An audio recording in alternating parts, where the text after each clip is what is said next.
हमारे भारत में अवतरण हुई और उनका प्रादुर्भाव सब तरफ बढ़ रहा था।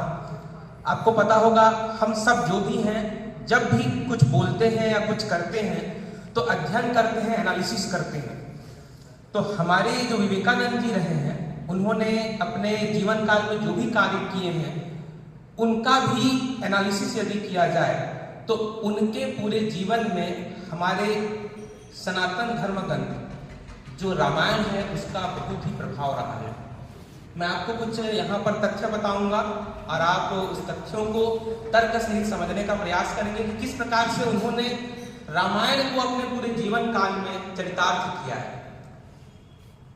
विवेकानंद जी के पूरे जीवन के 10 वाक्यों को अभी ब्रिजलाल पटेल सर ने बताया था। वो 10 वाक्य जो निहित हैं वो रामायण के 3 प्रमुख बिंदुओं से लिए गए हैं। रामायण हमें सिखाता क्या है? रामायण सिखाता है सबसे पहले सत्य की खोज, दूसरा सेतुबंध और तीसरा अहंकार का विरोध।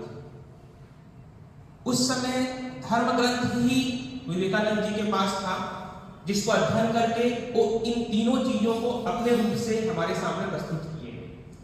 उन्होंने अपने पूरे जीवन काल में सत्य की खोज किया है।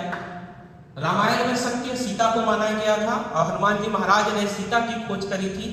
उसी प्रकार से विवेकानंद जी ने अपने पूरे जीवन काल में सत्य की खोज की और सत्य को ही अंतिम लक्ष्य कहा। उन्होंने ये कहा, आपका जैसा स्वभाव है आपका चरित्र भी होना चाहिए और स्वभाव और चरित्र दोनों में एक रूपता करना यही सबसे बड़ा सत्य है। उन्होंने हमेशा ये कहा कि जो आप लोगों को दिखाना चाहते हैं आप स्वयं भी अंदर से वैसा ही हो। तो इनके जीवन काल में सत्य जो है एक महत्वपूर्ण तथ्य रहा है जो रामायण से लिया गया है।